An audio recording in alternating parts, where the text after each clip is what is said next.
Well, ladies and gentlemen, this is a special from the Basis Project on the late Art Bell, who died during the week, during April 2018. Author and broadcaster, Las Vegas. He came from Pahrump. He is a legend, but he does not and ever has been liked being called a legend. But somebody who we have who is a legend is John Lear. Hello, John Lear. You're on the air. Yeah, okay. Can you hear me? We can hear you and we can see you. How are you doing? Art Bell. I mean, he started off telling everybody what was going on, and it was an amazing event, and it was fantastic. Yeah, when he first called me, he was broadcasting from the Union Plaza Hotel, or where he had an office with KDON. And I had given a lecture on UFOs at the Spring Valley Library in Las Vegas, and I remember it. I think Spring Valley called me and asked if I wanted to give a lecture. I think that's how it happened. And I remember the lecture was scheduled for 6:30 in the evening, and I got there about 6 to set up some papers and stuff, and there was a guy at the door, and he opened the door, and I looked inside, and there's like 600 people in there, and I backed away, and I said, what's going on? Who are those people for? And he says, they're for you. And you mean now you were that famous then? It was shocking. So yeah. Anyway, I guess a couple weeks later, he called me, and I don't think I may have heard of him, but he had just been talking about sports and news, nothing about UFOs or paranormal. So when I went down there, I sat next to him, and he started interviewing me. And in those days, I wasn't used to doing radio or being interviewed or anything, and so I was reading some of my material, and he kept saying, now don't read. I don't want to hear you read something. Just tell us about it. Well, that was pretty hard to do then because I didn't know the material that well, but over the years, then he had it set up so I could do it from home, and I got more familiar with the material, and we had a lot of really good shows. I remember doing the John Lear test, and I had written that the night before. But John, how did that actually start? Why were you on air, and why did Art go from just being an ordinary talk show host to getting into this subject? What got the thing going? Same thing like that happened to George Knapp after the Spring Valley thing. Now, what was that? That was that conference. To Channel 8 to pitch Ned Day about UFOs. Now, Ned had been the chief reporter for the Valley Times, which had gone out of business, and Channel 8 scooped him up. He went over there, and I went in and pitched Ned Day, and it took me about 30 or 40 minutes to give him all the information I had, and I had a stack of papers, and I got to the end, and he looked at me, he said, John, it's not possible. And I said, well, what do you mean it's not possible? He said, I would have known about it.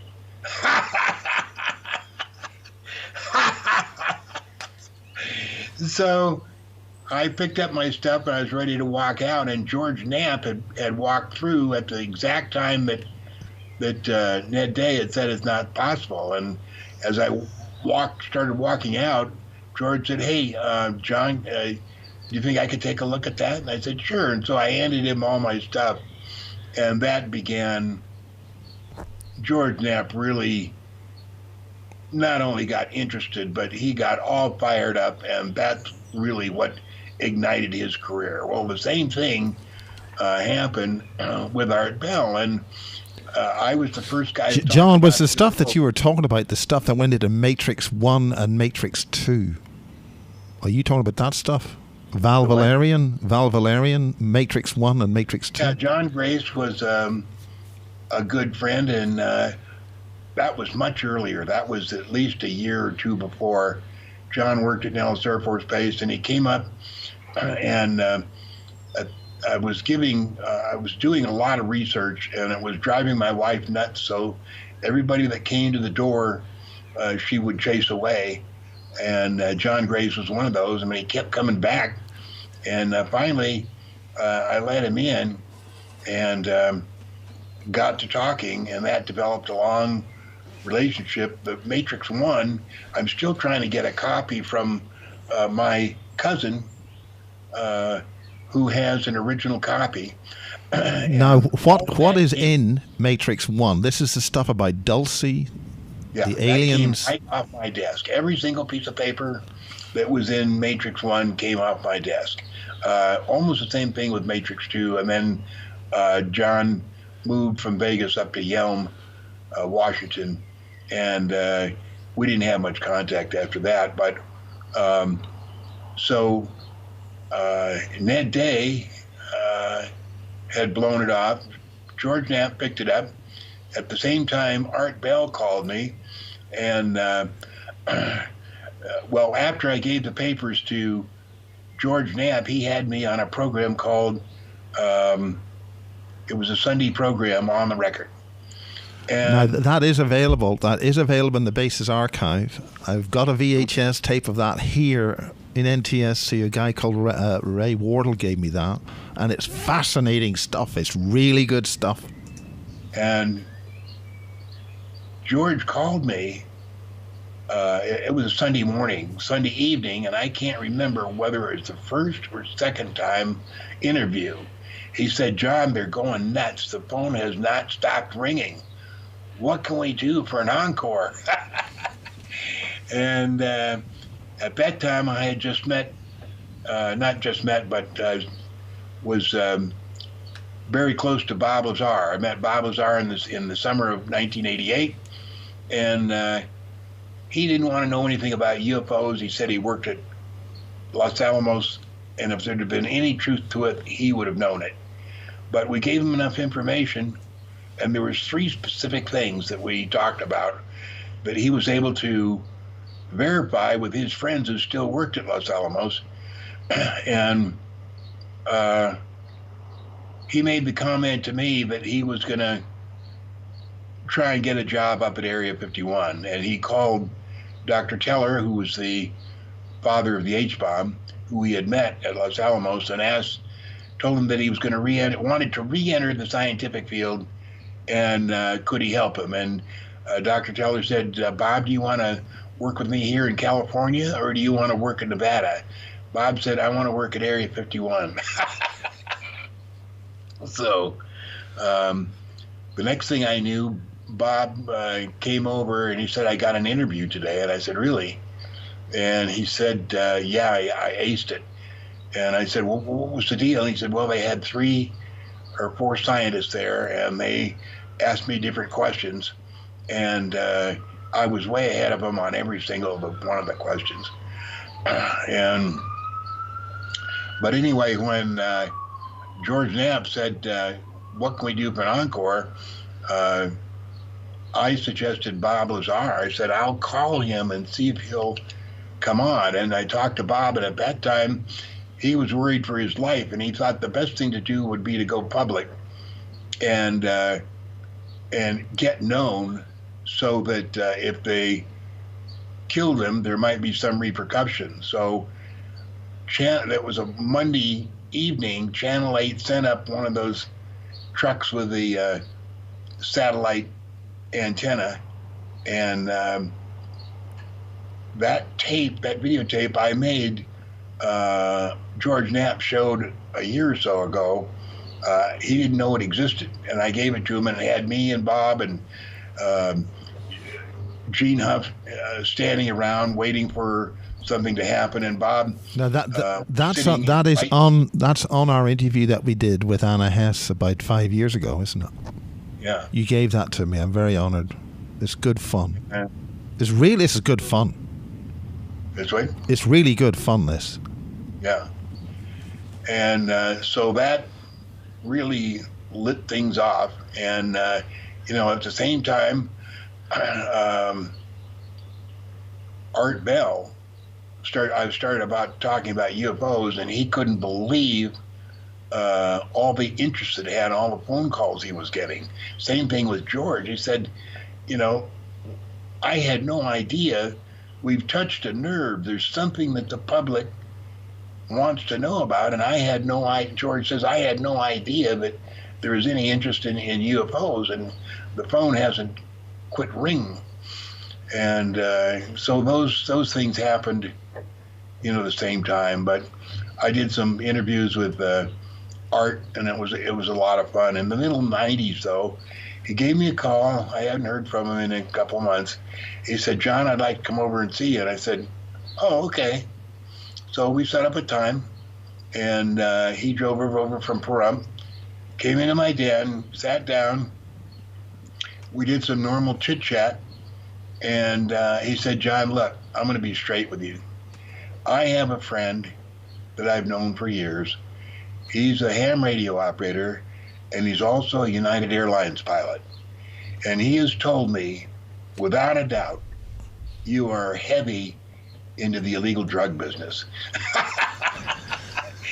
Oh, my God. So how do you answer something like that? I said, you got to be kidding me. I said, I work as a pilot. I'm a captain with an air cargo company, and I don't know where I'd have the time to deal in illegal drugs. And, we get drug tests not only every 6 months, but randomly. And that doesn't mean that I couldn't have been dealing drugs, but I said, look around, Art, at my den. Does it look like I'm somebody who would be dealing drugs? And we talked for maybe a half an hour, and I don't remember how I answered his question, except, no, I'm not doing that. And I heard from him maybe a couple months later to do a show, and he never, ever mentioned the subject again. And I think I may have once asked him, did you ever hear from his friend? And he never answered me. So I don't know who it was that told him that, but it was so off the wall. It was just crazy. But I'll always remember Art coming over and saying that. And then we came up to 9/11, and I had some ideas, and at the beginning, right after 9/11, I was considering that it possible was airplanes. I actually believed it, but I'm saying, I couldn't have done that at the height of my career and ability. I couldn't have hit a target 208 feet wide. Now, John, if you tell people what your ability was, for people who don't know, you are one of the most brilliant pilots ever flown. You've had more classifications of flight. You are an absolute legend in this. So why should people pay any attention to a guy like you? Tell us why. Tell us why you're such a brilliant guy as a pilot. Why? Well, so people take so understand why the hell those planes couldn't be what they allegedly were. A couple of weeks ago, I heard my wife on the phone in her office in our living room, and I heard her tell somebody that, John, there's now 3 people that have as many FAA certificates as John. And I thought, that's interesting. I never heard that, but I've never talked to the FAA in years. And so I wrote him a letter, and I said, and I addressed it to the Airman Certificate Branch in Oklahoma City, and I said, can you tell me who has the most certificates and the names of the people that have the most certificates. And I got an email back, and it said, you're the only one that has the most certificates, and you have 9. And so that was interesting to hear. I sent that to my wife, never heard back, but I'm the one that has the most FAA certificates, and nobody will ever achieve that because it just took too long and too many things fell into place. It would be actually impossible today for somebody to do that, mainly because there's one certificate that I don't think they even give anymore, and that's the navigator certificate. And because of the influx of GPS, there'd be no reason ever to have a navigator unless the entire global positioning system was knocked out, which is a possibility, but the fact is I don't think they offer those certificates anymore. So anyway, when George, let's see, who was it? What story I was telling about the... You were talking about 9/11, and 9/11, you questioned the validity of the aircraft, and you're saying that they couldn't have been flown in there. I said at the height of my career, I couldn't have hit an object 208 feet wide, 800 feet from the ground, and 460 miles an hour. It's just impossible. And I went into all the reasons why. And I said for a hijacker to subdue a pilot is ridiculous. I mean, if he did, let's say he cut his throat and there's blood all over the place, how's he going to get him out of the seat? He has to get his seatbelt undone, and a hijacker is not going to know how to undo a seatbelt. And I said there's just too many parts of that story that doesn't make sense. There's blood all over the place. If he slit his throat or incapacitated himself, how, there's going to be blood all over the place. What's he going to hold on to, assuming he can get the pilot out of the seat, which he can't. He doesn't know how to work the seat. The seat's electrical, and you have to know exactly where to put your fingers to make that seat move back and forth or up and down.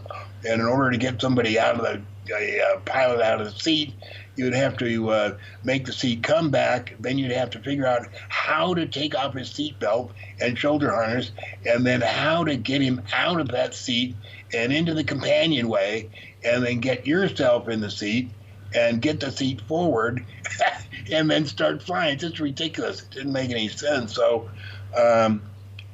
shortly after, on the internet or somehow, somebody started talking about no planes, and I thought, man, that's nuts. No planes? Then what did we see? But it took me a few months to figure out, yep, there were no planes. Those are holograms, whether anybody believes it. I remember at the time I was posting on Above Top Secret, and I was one of the 8 top conspiracy guys on Above Top Secret, and my populator was going up and up and up until they kicked me off. They couldn't just have somebody. Why did they kick you off? What did you do wrong, John? What on earth would you do wrong? The main specific thing that I did wrong was I told them the Billy Meyer case was true. And they couldn't stand it. I mean, they went nuts. They said, oh, no, we have proof. He made up all that stuff, and he faked everything. I said, no, I have too many friends that have been over there, talked to Billy Meyer, seen the film. I gave the film to Bob Lazar. He looked at it, and he said, that's true. That part can't be faked. So, but... Who are the people that you talked to? Some good people. One of them's passed away as well. He ran the UFO Congress.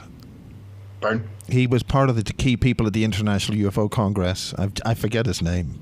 He passed away. He's a pilot. Was he what you're talking about? I don't remember who you're talking about. God, I can't remember either. But he's one of the most famous people in the UFO subject, and I can't remember. Oh. Anyway, Above Top Secret, they didn't want to hear about it, and they didn't want to hear about the Billy Meyer case being true, so they They kicked me off at first, unceremoniously, and then they invited me back, and I never went back. The head guy, I think his name is King Septic or something like that, and he's just an idiot. And what happened was, the reason they were like that is they had needed some financing, and they got some heavy bucks invested in their company. And apparently, one of the provisions of giving them that money was there certain things that they had to comply with, and one was to say that the Billy Myers case was untrue. I mean, this is heavy weather, because there were two major UFO groups U.S. groups which went to Billy Meyer to specifically debunk the case. And I still can't remember the guy. Bob Brown explained all this to us at the UFO Congress. The pilot. Geez, I cannot. He's loads of photographs of UFOs. He investigated the Billy Meyer case. It was true, and then two major UFO organizations from the States were made to basically debunk that. In fact, there was competition who could debunk it better. Yeah, it really was a pain in the butt for the United States government, who was trying to debunk UFOs, because the pictures were so clear. And when I first heard about the Billy Myers case in 1980, when the big picture books came out, I couldn't believe it. And even on one of my the first George Knapp interview on the record, he asked me about the Billy Myers case, and I said, "Oh, that's fake. Billy Myers doesn't have the negatives to prove of what he saw." And I got a phone call after the show at home, and the guy said, "John, you ought to look into that thing, because that is real. That's true." It's Wendell Stevens. Thanks to the chat room. It's Wendell Stevens who had those. Yeah, Wendell. The late Wendell Stevens. Excellent, brilliant man. The late Wendell, we went through that business where one of the people that worked at S4 had gone to Wendell's house, contacted him, gave him a bunch of information, and supposedly had deposited some photos he took at S4 in the locker room at the bus depot at the Union Plaza. And Wendell had called me, and he said, "John, I need you to pick me up at the airport at McCarran and take me down to the Union Plaza. I've got to check something out." And I picked him up, and we drove down there, and we got out, and we started walking around the lockers, and we couldn't find the locker number. And so there was a guy standing there kind of in charge of the lockers, and we said, "We're looking for this number." And he said, "Oh, you know what? About 2 weeks ago, they came in, and they took all the lockers out and put in new ones, and it's all different numbers." And so then I took Wendell back to the airport, and I didn't see him again before he passed away. But that was that story. But Bub Talk Secret, I went to, after they kicked me off, I went somewhere else, and different websites talking about. I thought you said that the reason why you were kicked off that site was because you mentioned on a Coast show, I think with George Norrie, that they were CIA, and they got very annoyed about that. You mentioned what? That they were backed by a very important company called the CIA. Oh, that Above Top Secret was? Yeah. Well, yeah, they had that guy named Green, who was ex-CIA, and he was supposedly giving him the inside scoop, and all he was doing was bad-mouthing the Billy Meyer case. So, I couldn't refute that, and we just came to a parting of the ways. But You put my UFO up there, the one I saw in Ireland. You put that massive spaceship up there. You put that up. So what else? What happened in those days? That spaceship that you drew is still much in the news. I posted it a lot on Facebook. As a matter of fact, I posted it last week. And the reason that's important is because the Navy just announced their new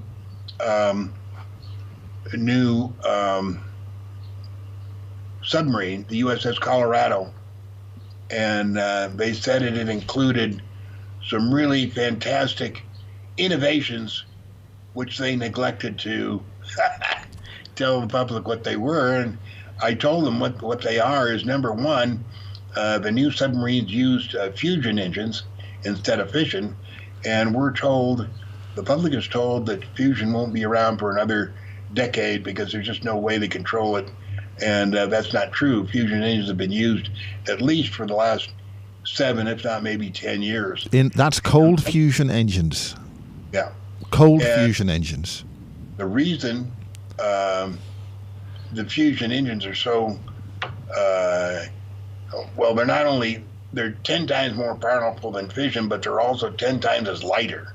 So whereas an aircraft carrier uses 5 fission reactors, they can do the same thing with 2 or 3 fission reactors. And fusion reactors, on a submarine, they can use 2 where they would only had room for 1 before. So in addition to that, the new aircraft carriers and new submarines use a material for the hull called D.D. And D.D is a material that's lighter than steel, lighter than titanium, stronger by a magnitude of both, and very light, and can carry an electrical charge. And the reason that's important is because by introducing an electrical charge on this material, it can keep the seawater from 3 to 7 meters away from the hull. That's a slipstream effect. No at all. So, as you know, the maximum speed for a displacement hull boat is 1.34 times the square root of the water line. Well, since there's no water line, because the D.D is keeping the water away, the speed is virtually unlimited, and the submarines can go maybe 100 to 125 knots. Same thing with an aircraft carrier. Using that D.D and introducing electrical charge, they can go through the water, maybe 80, even 100 knots, which is unbelievable for an aircraft carrier. And I've talked to people that have served on new aircraft carriers, and I say, how do they deal with that? And he said, well, for one thing, if they've got to go somewhere, they make everybody go below decks because they say the weather's going to be bad, and not to look out because the weather's going to be bad, and so that's how they keep them from seeing how fast they're going. Now, yeah, but they'd be blown off, wouldn't they? 100 knots. They'd be blown off the ship if they were traveling. Yeah, absolutely. Yeah. That's why they don't want them up there, but they don't want them to know that. And of course, to get someplace 5 or 6 times faster than they normally would, there's a lot of questions. But when you're in the Navy, you don't ask questions like that because you're going to find yourself out real soon. So that's how the Navy deals with that. But the reason that the spaceship you drew was important is because the Navy has orbiting manufacturing plants, and this D.D has to be made in 0 gravity. And when they make these huge panels, they have to be brought down from space. And because you said that space plane was 10 times bigger than 747, I figured that's where they're putting those panels in. And they come down, they land at Machrihanish, or someplace close to Machrihanish, and then they ship the panels from Machrihanish. Now, the British use that on their new boats, and then it's shipped to the U.S. For the use on new submarines. Now there's a even newer submarine, and I don't know the name of it. It's used for SEAL delivery, the Sea and Lear teams, and it's about 70 feet long. It needs a crew of 9. It has a 12-team SEAL lockout, which means that there's a lockout system on the submarine that they can put 12 SEAL team members in there and let them out underwater or above water or wherever, and through this SEAL team lockout.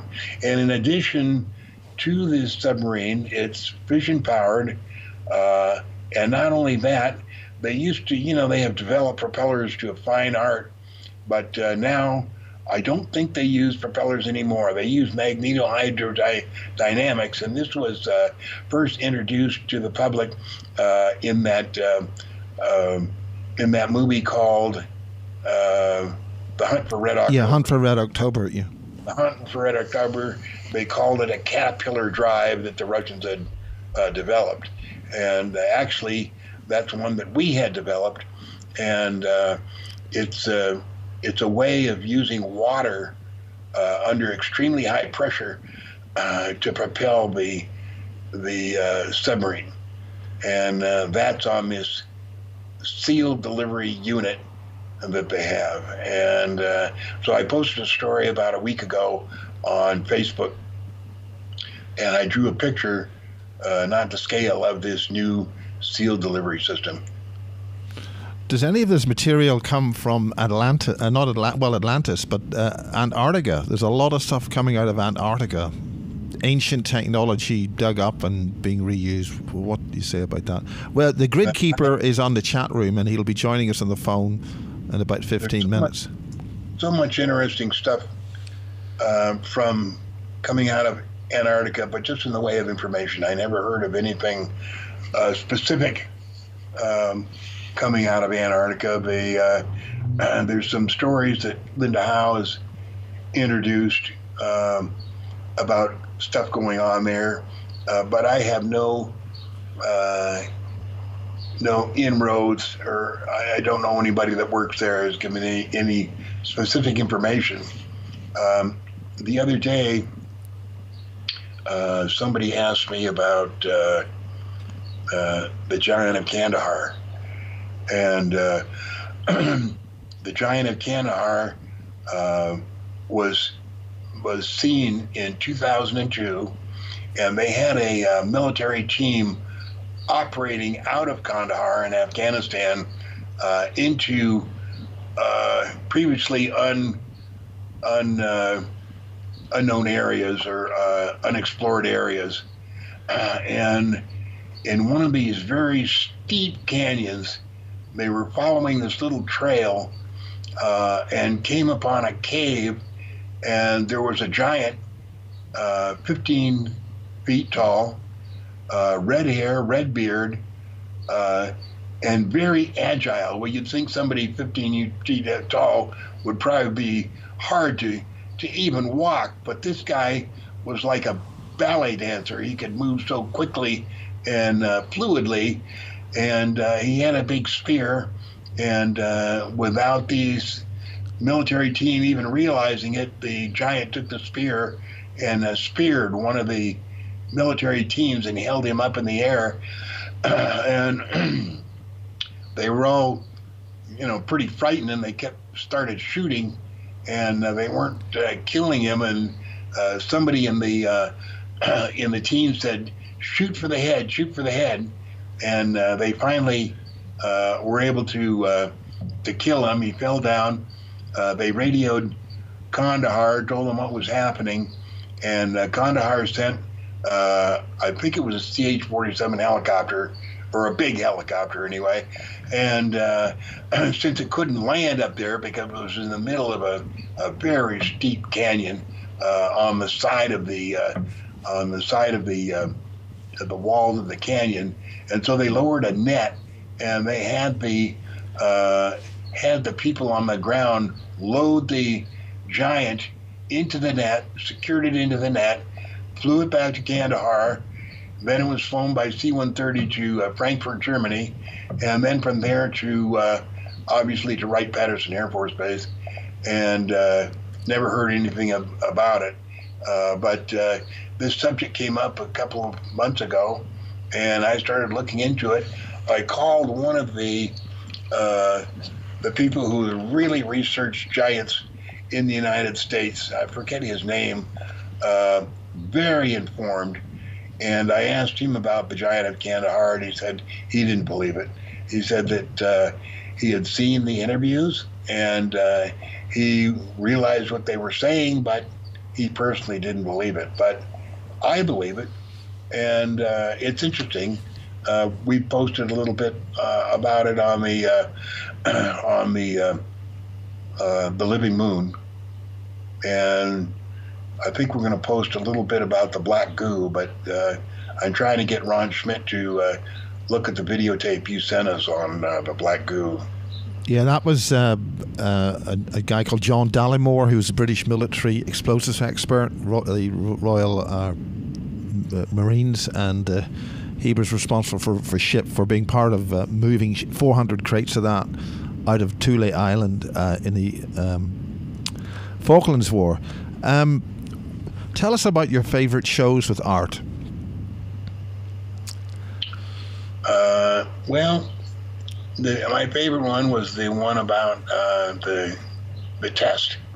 And like I say, I had written that the night before, and I came up with the idea just by accident, and it took me about an hour to write the whole thing, and did some changes with it or modified it, and then the next day did it on the Art Bell show, and I couldn't believe the interest that it drew. I mean, it went worldwide. People just went nuts over the Lear test, and still today, people talk about the Lear test, and I've got to rewrite the thing for some of the information that I found out since then. But I mean, briefly for the people who haven't heard it, what does it mean? What is the test? What are they going to say? The Lear test was I said that the people who were in charge of the UFO cover-up were to the point where they were having trouble keeping it a secret, and they wondered what would happen if they told the public. And they thought, well, I'll tell you what, why don't we tell the whole truth to Art Bell, because he seems to have the heart and soul of the public on paranormal stuff. Let's tell him really what's going on and see what he recommends. And so I go into the whole story, how that, the UFOs showed up in the late 1800s and throughout World War I and World War II, and they had actually had several of the flying saucers recovered at the time of the Roswell incident. And people think the Roswell incident was the first recovery. It wasn't. It was way down the line, and that's why they were so well organized. I mean, there were lots of recoveries. There was Marconi was brought in. There were European ones. There were landings in England. All that. They're all over the place before the so-called Roswell. And they were flying them back from England on the. They had it secured on the wing of a B-17.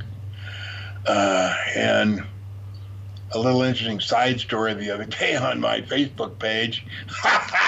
Somebody showed up and said that he worked at Wright-Patterson Air Force Base for 38 years as a scientist, and was willing to tell me anything, answer any question I had. So I wrote him back and I said, well, one thing I'd like to know is how many feet under Wright-Patterson, and how many stories, and how big is the storage area under Wright-Patterson? Tell me a little bit about that.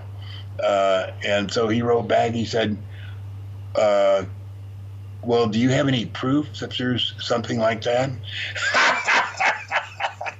And I said, I don't have any time for your fucking bullshit. And I blocked him, never heard from him again. But, to say to me, do you have any proof for the area? Obviously, he was sent to, to feed me full of bullshit. And when I asked him something specific, something that's so obvious, and then he says, oh, well, hey, do you have any proof of that? That was hilarious. Well, you had a visit. You had a visit during the year from Duncan, and we're going to get him to call in a couple of minutes, and maybe you can talk together about the so-called disclosure side of things. I mean, if Duncan wants to call the phone now, we can set the call up. But what do you think about disclosure? What do you think that's going to be? I mean, how are people that's been lying to us for the last 70 to 80 years ever going to suddenly be believed as telling us the truth? Never, never, never will there be any disclosure. There won't be anything close to disclosure. And this moron, Senator Harry Reid, senator from Nevada, has just retired as a senator. And he has cooked up this scam that he cooked up with Bob Bigelow. And they went to the Pentagon and they said, look, we'd like to investigate UFOs, and we'll take the heat off you so that you don't have to say anything that you know, but if you'll give us $22 million, we'll be the UFO researchers. And Harry Reid said, I'll be Mr. Disclosure. Well, the thing is, Harry Reid, all he wants is a free lunch. And the reason he needs a free lunch is because he's gotten a free lunch for his last 30 years as his position as a senator from the state of Nevada. And he's used to that free lunch. But now he's retired, he doesn't get a free lunch. So he cooked up this deal where they got the $22 million from the Pentagon. He gave it to his friend Bob Bigelow. Bob Bigelow has been involved in UFOs since he was a little kid. And as a matter of fact, after Bob Lazar quit working up at S4, he and Bob Lazar went into a business called Zeta Reticuli 2. It was Nevada Corporation, and I recently posted the corporate papers and the application for EIN certificate. But it only lasted a very short time, and the reason was because Bob Bigelow envisioned putting money into a little laboratory. It was a little laboratory space over near McCarran Field, and he was going to fill it full of the stuff that Bob needed: computers, all kinds of scientific equipment and measuring equipment, and all kinds of stuff. And his idea was that he would set Bob Lazar up. Bob Lazar would be working there 8 hours a day, and Bigelow could take his friends over and show them the little scientist that worked for him and all the cool stuff he was making. Whereas what Bob Lazar thought about this idea was that as soon as the equipment was being unloaded into this little laboratory, he would take it over to his house and do what he wanted with the equipment. And that didn't set well with Bob Bigelow. So they came to a parting of the ways, and nothing was ever heard of that again. And then, so the next time Bob Bigelow surfaces is when he bought the ranch in Utah with all this crazy paranormal stuff going on, and then recently hooking up with Harry Reid to be Mr. and Mrs. Disclosure, and they were going to uncover the information on UFOs. But it's all just a scam. It's to take the heat off the Pentagon, because the Pentagon has been collecting UFO information for the past 70 years. They have at least 60 different UFOs. They have at least 100 bodies of at least 8 different types of extraterrestrials. They deal daily with real flesh and blood extraterrestrials, and they don't want the public to know anything about that. Well, we've got Duncan, the grid keeper, on the phone. Duncan, can you hear John Lear? Hello, John. Hello, Duncan. Great. Well, tell us all about your visit to John Lear and what happened. I agree with John about disclosure. I think it's just... I'm not going to swear. To remind myself not to swear because we're live. I think it's just a joke, disclosure. I really do. I don't think they're ever going to want to tell us anything. Just how I feel about it. I've had enough of hearing about disclosure. You know, I think well, what did you discuss with John, the pair of you, when you were over there, Duncan? Sorry? What did you discuss with John Lear? We mainly talked about the Wilson spaceships and the moon footage, and things like that, really. Yeah, but it was interesting hearing John talk about Above Top Secret, because I think that's where we met John. Above Top Secret and Open Minds Forum. And they, I remember there was a guy called Santiago. It was a pleasure to have Duncan here visiting, and he's been so instrumental in exposing some of the orbiting direct energy weapons and other stuff. His service has been invaluable for what he's doing, and it was really a pleasure and an honor to have him visit me in Las Vegas. Well, thank you, John. It was an honour to be there. It was the holiday of my life, I can tell you. It was great. But what about the disclosure from the Committee of 300 and MJ12 and all that sort of stuff you were talking about? I just think are you talking to me or John? Both. Well, that's what you allegedly... I think it's a big carrot. It's been going on for so long. You know, and there's that thing when I was talking with Ron and John about, you know, all the things we know. We don't know a lot. You know, we all think we know a lot, and you can go along life thinking you found out everything, but really you still know nothing, because there's so many levels of everything, including the alien thing. And since I've come back from John's, I've probably learned more about the world in the last 8 months than I have in the last 10 years. Now you're going to ask me what I've learned. Well, what have you learned? What have you learned? I'll tell you. You'll have to do another interview, and I'll tell you what I've learned, probably around June or July, because remember you read out that thing I talked about, the crystals, Miles. Yeah, about the crystals.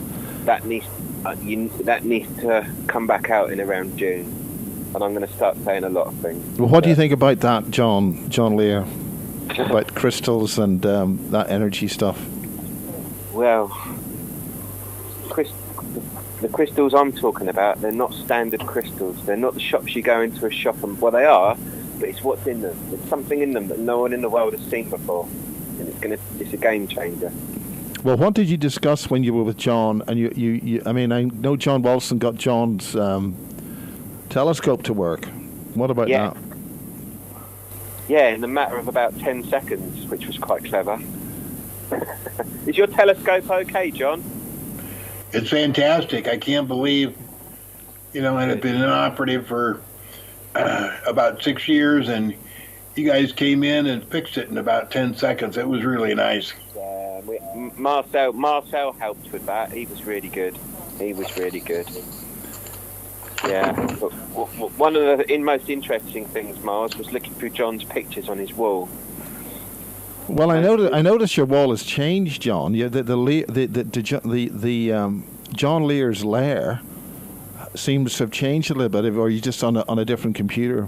Recently I had a picture of the moon on one wall. I've taken it down and I put up some of the I think about 20 of the pictures that came off the Bruce Says All video. Now, Bruce Swartz is the one that has figured out a way to penetrate the holograph that covers the moon. And when we look up at the moon, we see a gray, and we see what look like to be craters. All you're looking at is a holograph. That's not what's there.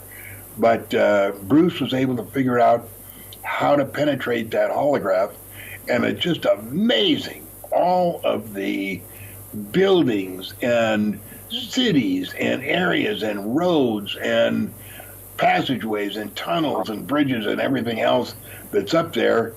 And to tell you how significant it is, I had these, I copied some of these, and I'm getting them ready to post on this one on the back of the photo that I originally had on the moon. And I had them laid out on the table, and Marilee comes in, and my wife, and she doesn't usually believe any of this stuff, and she says, "What's that? What are those buildings?" I said, "Well, that's the moon, but that's taken with a telescope that can penetrate the holograph." And she went nuts. She said, "Unbelievable." And usually she doesn't believe anything, but she looked at that, and now everybody that comes to the house, she takes them in and says, look at these pictures of what John has. And I said, well, those are the ones that came off Bruce Schwartz's video, and they are fantastic. Now, these are the ones that were taken with a 12-inch telescope, and now he's working with a 14-inch telescope. Is there something that people could see somewhere where that is? I have a little trouble walking, but I'll get a couple of those things in. Okay, well, while you do that, I'll get Duncan can keep talking. Okay, go ahead, Duncan. We're talking about what you had achieved over there when you were over there with John, and you were talking to some very important people, which is I was supposed to meet Bill Tompkins. Yeah. Which was I spoke to him on the phone, and then he died. It was quite sad, actually. Is that because you spoke to him on the phone? You're not the first person who said that. I hate to think that, but I spoke to his wife, and she was... Okay, what was the point of that? This was a really important situation that you were over there. I mean, for people who don't know who Duncan is, you're the backstory with James Casbolt and his other colleagues and a few other things. And Max. You knew Max. Do you want to say anything about Max while you're on? Not yet. Ask me in June. Ask me after I've been to Canterbury Cathedral about Max. I've not been up there yet. But no, I was at Probe UFO conference in 2006, and someone said, "You want to go and talk to that chap over there?" And it was James. And he gave me that CD that he made about Windsism, Satanism, and I listened to it on the way home. And our friend, it was Michael Chittum. He did an interview with Dave Starbuck, and Michael Chittum was advisor to John F. Kennedy. And he came over and took James and I up to Balmoral Castle to stop some satanic rituals from happening, which I don't think we did because we got caught in the castle by the police. It was quite a thing. And then chased 10 miles across Scotland by MI6 in a Range Rover, which was quite exciting. But yeah, everything changed after that, really, and I became good friends with James, and we shared our own experiences, and that's why I always stuck by him, because I've spent time with him, I've seen things, and there's the whole thing at Peasmore. And what about Peasmore? You find Peasmore. Maybe that's for another time, but yeah, in a nutshell, Barry gave me a copy of all his documents, and on the back he said, "If you don't believe any of this, go and have a look." So we went and had a look. And the TR-3B flew over us. I filmed it. I've given you the footage. It's rubbish footage, but you see it on there for a split second. Okay, we've got John Lear just coming up. He's now got some exciting stuff about to show us, and we're going to see that now. 8 o'clock position.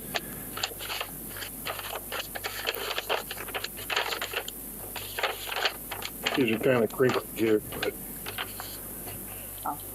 this was... You can't see this, Duncan, but we're looking at a picture of the moon. I can see it. Oh, good. Okay, good. Right. Got you on the computer muted. It'll be a couple of seconds later. Okay. That's Damozo, and that was taken with the lunar orbiter pictures, and that's obviously a huge city. You can't see how clear it is now, but if you were to here, you can actually see one of the McDonald franchises up there on one of the corners of Damo's house. McDonald's. Now, here is here's some of the photos. I think there's some people felt that the McDonald's thing was a joke. Yeah, continue. That's right. That was taken from Bruce Swartz's video, and that's up by Sinus Iridum at the northern part of the moon, where he's found so many of these huge areas of stuff that's going on. There's another area here. Huge buildings and bridges and roadways and stuff that's going on. Obviously, NASA tells us there's no atmosphere. Obviously, there is an atmosphere.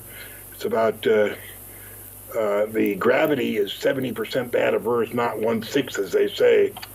And none of these buildings are dome-shaped, which means it has normal atmosphere. So, I mean, that looks just like an area, like a normal city in the States or anywhere normal. Yeah, these are just fantastic photos. And then just go to Bruce Says All. It's BruceSaysall, Bruce Says All, on YouTube, or he has a website. And he has just some fantastic pictures there. Now, it's important that some of the developments at Portendown here in the UK were there for the use of creating beings for use on Britain's lunar base. What do you say about that, John? Britain's lunar base? Well, they were providing personnel, some kind of developed personnel for use on the lunar base. I'm not saying, I shouldn't have said it was Britain's lunar base, but they were developing a special kind of being for use on the base. Yeah, well, I don't know whether they've got the permission of the people up there. There's 3 billion people that live on the moon. They're humans just like us, but they're far, far more advanced. In our solar system, NASA tells us we have 9 planets. Actually, there's 40 planets. And all of those planets have one or more civilizations, and all of those planets have one or more moons, and all of those moons have one or more civilizations. And there's so much going on in our solar system, it's absolutely unbelievable. Our minds can simply not comprehend how much is going on out there. And we're just here, we're on planet Earth, we're just the backward civilization, and actually they take trips from the other planets to look at the zoo, the Earth Zoo, the people that are still fighting one another, and they fly around and watch our wars and stuff like that. We have no idea what's going on, and the reason we're here on Earth is because over our past lifetimes, and all of us have lived hundreds of lifetimes. Miles, you've lived hundreds. I've lived hundreds. Duncan has lived hundreds. And in our last lifetime, apparently we made a mistake, and we're here on Earth to rectify that mistake. And the way that we rectify it is to learn how to live with integrity, without envy, without hate, without greed, and to express our love to our families each and every day. And that's all we have to do here. We're not here to change the world. We're not here to change our friends. We're not here to improve the bad guy. We're here just to change ourselves. So, and until we can do that, we're not going to be allowed into outer space. And that's why the ETs put the Van Allen belt out there, so that we can't go anywhere without their express permission. And going to the moon, of course, was out of the question. First of all, there's no room for us there. Second of all, all the stuff that the pictures they had of the moon are fake, and the reason is because the daytime sky is a saffron yellow. It's not black. and the gravity is 70% that of Earth's gravity. So all their hippity hopping around at half speed was sheer baloney, and it was just to make the public think that we had that kind of technology. But more important, it was to take the $40 billion that was allegedly spent on the space program and put it into a program that they wanted. Well, what about the spacecraft that John Wilson saw? I remember when I visited you, you were talking about John Wilson's huge craft that he was seeing. And I know John was there with Duncan. What about those huge spacecrafts in orbit, those secret spaceships or whatever they are? Whose ships are they? Yeah, they're, it all started at the end of World War II. The United States was trying to develop the atomic bomb at Los Alamos, and Germany was trying to develop their atomic bomb. And the United States could make the initiator, they could make everything in the bomb, except they could not make the plutonium that was needed. Now, whereas Germany, they couldn't make the initiator or anything else, but they could make the plutonium. So 3 months before the end of World War II, when Germany knew that it was all over, they were going to lose, they came to the United States and they said, look, we'll give you the plutonium you need to finish your bomb and bomb Japan. All we ask is that at the end of the war, you let in 4,000 of our Nazi scientists and give them citizenship, no questions asked, full citizenship and privileges, which we agreed to do. And so that was Operation Paperclip. It was organized by John Foster Dulles, who was Secretary of State, Allen Dulles, his brother, who was head of the CIA, and Eleanor Dulles, their sister, who was head of the United States Berlin desk in Berlin. And between the three of them, they're the ones that let at least 4,000 Nazi scientists in. And of course, the Nazis got into the United States and started taking over everything. The first thing they did is they took over NACA, NACA, made it NASA, National Air and Space Administration, and Nazis have always been at the top of that heap. And they took over Bell Helicopter, instigated the Gulf of Tonkin scam and the Vietnamese War just to sell helicopters. And then they had the space scam to raise $40 billion that they spent on stuff that they wanted. And the stuff that they wanted were the direct energy weapons. I think we have 15 of them that are orbiting, and they're used to control and control people the way they want. For instance, the collapse of Building 1 and 2 on 9/11 was with direct energy weapons. It had nothing to do with airplanes. Yeah, but what about the fires? The fires in California? Direct energy weapons there? They were started with direct energy weapons, and those were for the, what did they call that, Agenda 21 or whatever? Agenda 21, yeah. Yeah. And so they've got their own agenda going, and they're in complete control.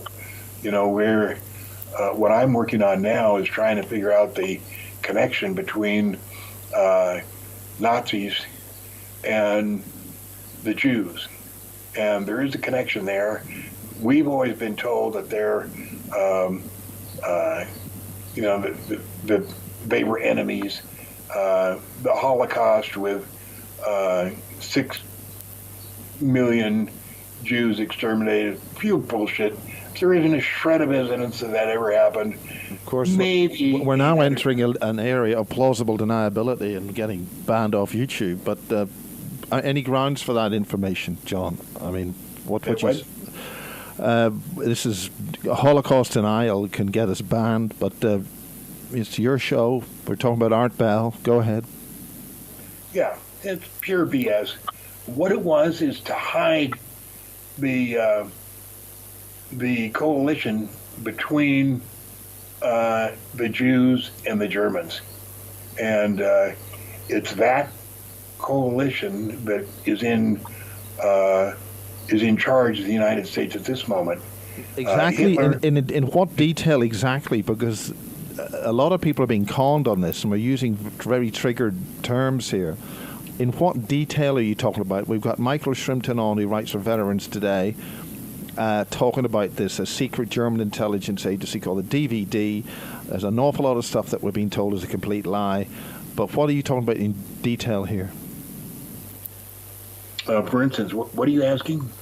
Well, the term Jew is a broad term. There are different sub-characters within that, which are very important to distinguish, and we want to be very careful. So we want to take things very carefully here, so we don't insult a lot of people who were killed in World War II and other times. But what are you really saying here, precisely, if you can? Well, what I'm really saying is there's a coalition,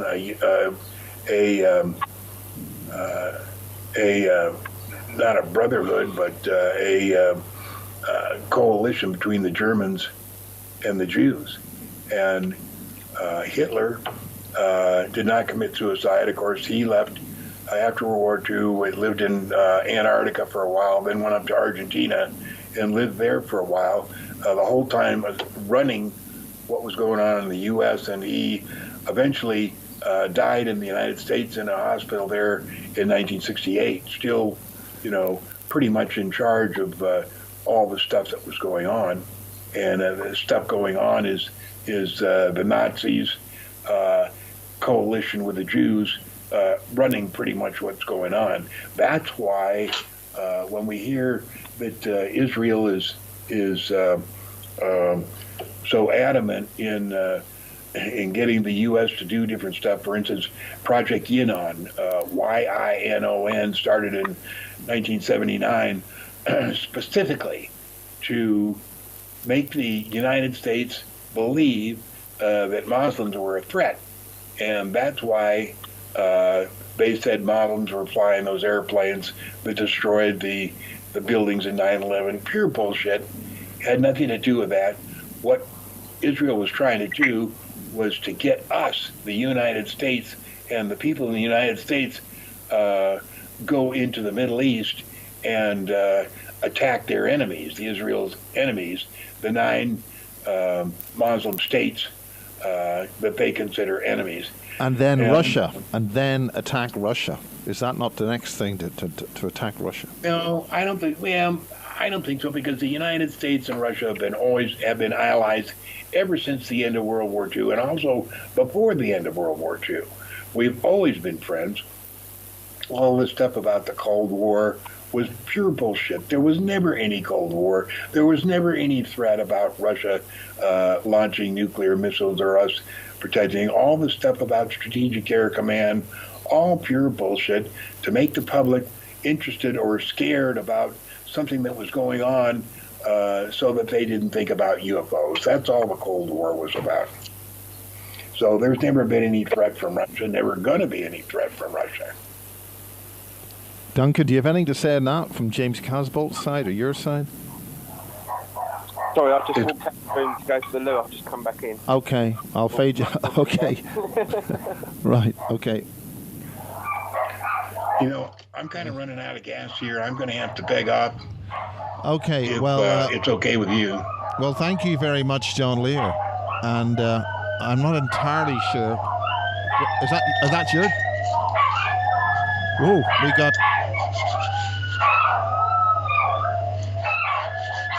For some reason, your sound's not coming through, but if you're saying goodbye. Thank you very much, John Lear. Thank you very much, John Lear. It's good to hear. It's good to hear you. And can you hear me now? Yeah. We've got a lot of dogs barking. Are the dogs gone? What? How are the dogs? Dogs. Well, I can't hear. I think it's funny that okay, you can't hear me. No. Hello, John. Can you hear me? Just barrel. Okay. Can you hear me now? Okay. Well, it's interesting that things sort of fall apart at that point. Thank you very much, John Lear. Can you hear me now? Okay. Okay. Okay, goodbye for now. Thank you, John Lear. Well, that's interesting.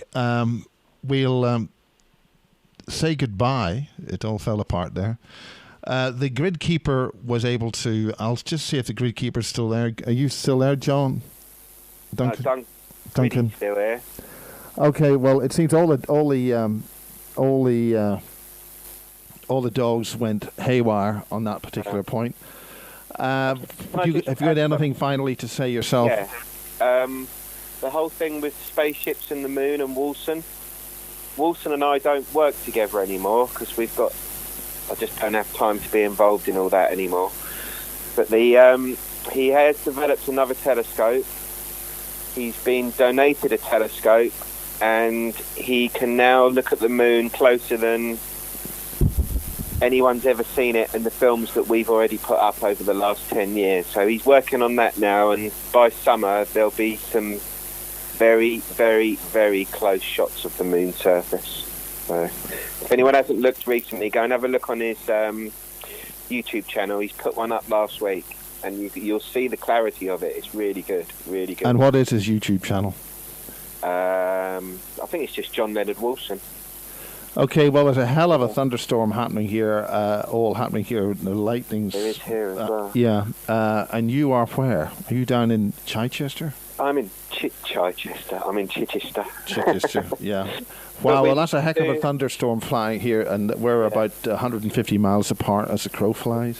I think it's the whole of the south of England, mate. Yeah. But yeah, we'll talk again when I'm ready to talk about my crystals. Good. We'll do that. We'll do it. We'll get that stuff out there, and that's going to help a lot of people if they want to be involved in it. But, and yeah, big game changer. This is what's coming up. Yeah. Yeah. Well, but let's just say, since I got involved in that, there's been not one helicopter come over my house. Funny that. They all leave me alone. Wow. Yeah, they leave me alone big time, mate. No, this is really... do you want to basically... No, we'll talk about that later. Maybe in another time. Yeah, another time. Okay, well, thanks very much, Duncan. We'll thanks end this. for listening. Okay, thank you, right, Duncan. cheers, okay, mate. good Bye. night. Well, that's it for this little special we've done by John Lear. Ever controversial, important stuff. And in those days, in 1993, it really is one heck of a storm here. I don't know if we're going to lose the line. In those days, in 1993, I knew a very brave British UFO researcher called Ray Wardle. And he introduced me to all the stuff that we're talking about. He got me those interviews that John was talking about, George Knapp. I've got them here on VHS. And he went through a hell of a time at the very first conference that I went to in the States, the International UFO Congress at the Showboat Hotel. And he went through hell. And before that, I shot a video with him listening to Art Bell. I think it was on Dreamland. I think it was Dreamland. The show was Dreamland then. November 1993. So, in order to remember the late Art Bell, my hero, he didn't like being called a legend. He just wanted to be a professional journalist doing his thing.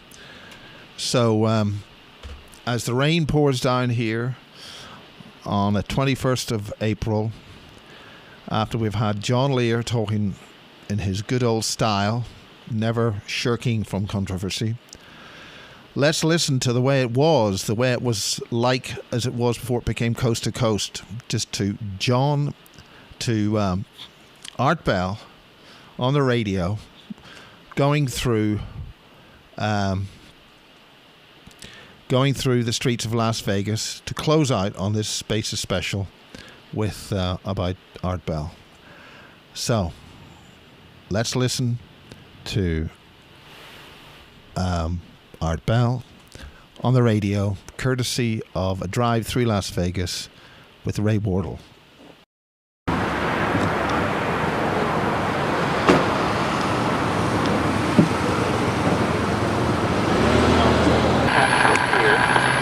go past the Mirage and you'll see the a volcano erupting every half hour or hour or whatever it is. Whatever, right? Over the fact that I knew where to go to videotape sources or to see them, because I did know where they were, wasn't consciously aware of it. And at first I was thinking about it, I thought, nah. But something happened about 3 weeks ago, which I did. Brad can tell you. I can tell you anything. He said to me, boy, have you ever read a book called The Watchers? I said, no. So he said, I've got it at home, I'll bring it. Because what I described was exactly from The Watchers, right? Have you ever heard of it? Yeah. Oh, I hadn't, see? Now, what I did was, listen, I was looking at the cats because I was looking for something in the cupboards, couldn't find it. The cat went up, right, listen, and knocked it with its nose and knocked it out the cupboard. And I thought, nah, you know, it was coincidence. And to be honest, I was a little high, actually.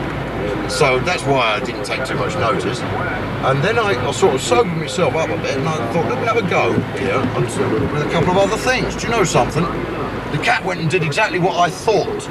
I did it in pictures, okay? Not listening, are you?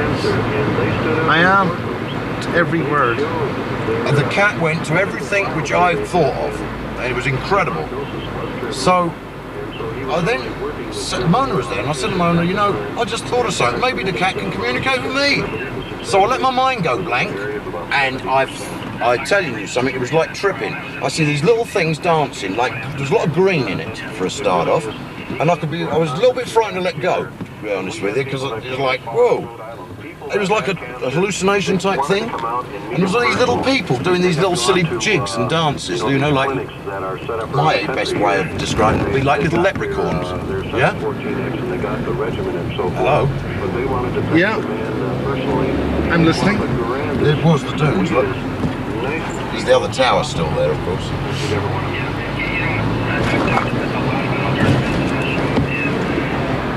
Right? And Mona got angry. And I was talking, I was going, why does it upset you? Now listen to this. Whatever the thought was coming into my head told me to write it down, Miles. I've got the writing, it's not my handwriting either. Yeah. What do you mean it's not your handwriting? Well, I'm just telling you. It's because Mona weren't going to accept what was coming from it. She thought it was me, and it wasn't. I had no control over it. I was standing back watching, but I was speaking in my voice, all right? So when did all this happen? About 3 weeks ago. And so it said, write it down. So I got a piece of paper, and I put down, I'll tell you exactly what it says. Thought is just the index. Right, make of that what you want. And then I started writing. And then I could remember being worried about, because I wasn't looking at the paper, by the way. Miles, I wasn't looking at the paper. And I was bothered about what, the writing can't be joined, right? And it says on there, and don't even worry, it says, don't worry about the handwriting, yours is a lot worse. Yeah, they do have a sense of humour. This was funny. It made me laugh. It did have a sense of humour all the time. Yeah, it's good. It's good when it has a sense of humour because then you're dealing with something good then. And anyway, I can show you the paper. It's at home. My wife got absolutely hot. And shall I tell you what? Her face changed. My wife's face changed. Not physically, but... Her expression? Yes. Like all of a sudden the eyes got dark. All dark, like black eyes. What you're saying about how they... Yeah. And it was like she was like spitting. That's the impression I got. I was like, fuck, you know. And the thing said, listen, I'm going now, but I'm coming back. And it was a thought. It was thought to you. What did it say? Why do you feel that I'm a threat to you? The truth is the truth and can't be changed. What that wasn't the words it said. The threat to you, yes, but it was more or less saying the truth is the truth. All right? Yeah. Why is the truth a threat to you as well? And she got like vicious. Do I? Oh, shoot! Oh yeah, she can, man. So is she possessed by something, or? I don't know. That's what I'm wondering now. It certainly got her hissing and spitting like a fucking serpent. Why do you say serpent? Is that just for dramatic effect? Well, it was for, yeah. No, but that's the...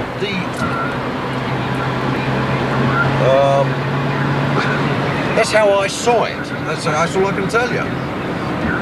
And through my eye, it all started, as I said, when I was looking for something in the cupboard, and the cat went and got it for me. I couldn't believe it. I was like, cat can't fucking read. Yeah, but the cat knew what was going on. Yes, exactly. And then, with them, I had to think in pictures. And then it thought back to me. I think it was the cat, I don't know, maybe it wasn't. Some of these models that Let's are go out drop there, these we find tapes that, off. you know, there's just really... All right, here's another good one for you, Mr. Carpenter. Hypnosis is one tool. When you're dealing with given to him. Oh, yes, and in fact, some of the only things people remember are the little last remnants of an abduction experience. Like you suggest there, no lost time. Some people recall that they're being told now you can come upon that. The interesting thing you reported was the physiological detail, that the sleeping bag was cold. Certainly if he had been in it all that time, there would not be that sensation of a suddenly cold sleeping bag from the inside. Exactly. How did he know he had missing time? He didn't, other than the fact that the sleeping bag was cold and that was in his mind, no lost time. That our brains actually record every detail that our eyes take in, and that this can be recalled under hypnosis, or is that a myth? Well, it is true. You've heard of people with photographic memory. Yes. They can do that. I've been lucky to have a case or two that had photographic memory, and that was a real delight to work with. It was real obvious that they could go into great detail and remember much more than a lot of people could. And still you didn't find contradictions or great differences in the data, even with that. Improve it or add a few little things, but what I'm saying is we'd still probably get the basic idea correct. And all that makes you wonder whether there's some sense of survival for us or them or both. I think people's reactions to all of this reflect more of their personality.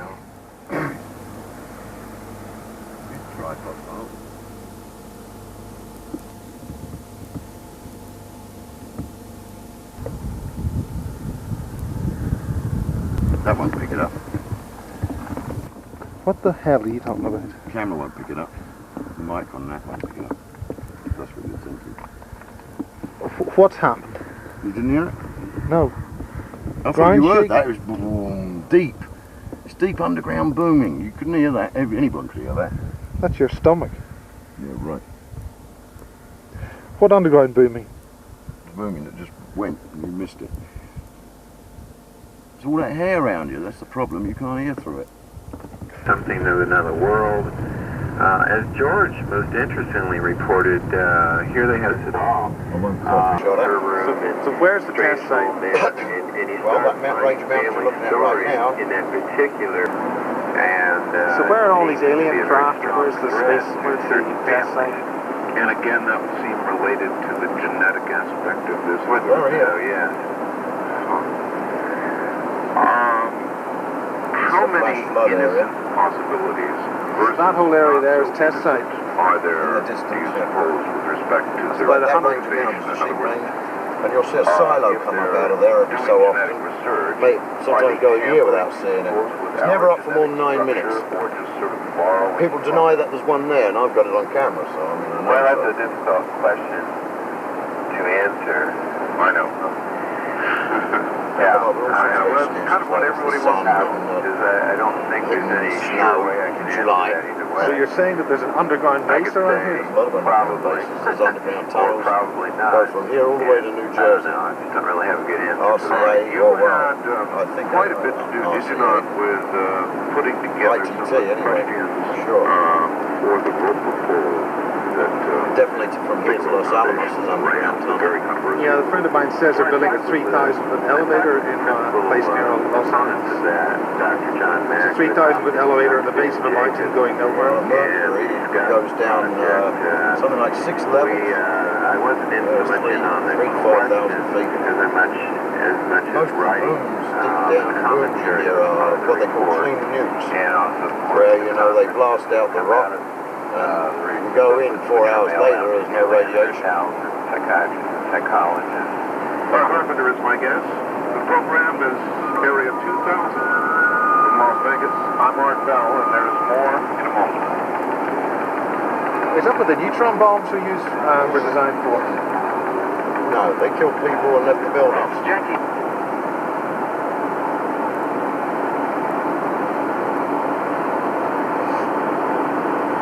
You see that hill there? It's called Lone Mountain. There? The small hill? Yes, or a small mountain, it's Lone Mountain. That one there? No, Looks there like on its own. Yeah. There used to be a load of those around, and that's where they dug out the bases and the tunnels back in the 50s with those big boring machines from the Rand Corporation. But when they removed a load of those to do construction further down towards town, they only dug them at night, put tarpaulins over them in the daytime for whatever reason. So you know they're hiding something. Like molehills. Well, that's certainly a clue to something happening. If you're going to dig a tunnel, you would naturally assume there'd be dirt coming out of it. Mm-hmm. Yeah, but not nowadays, because as I say, they just melt it somehow or other. It's, Well, there, look, if you look over, there's Vegas, and you can see the pyramid.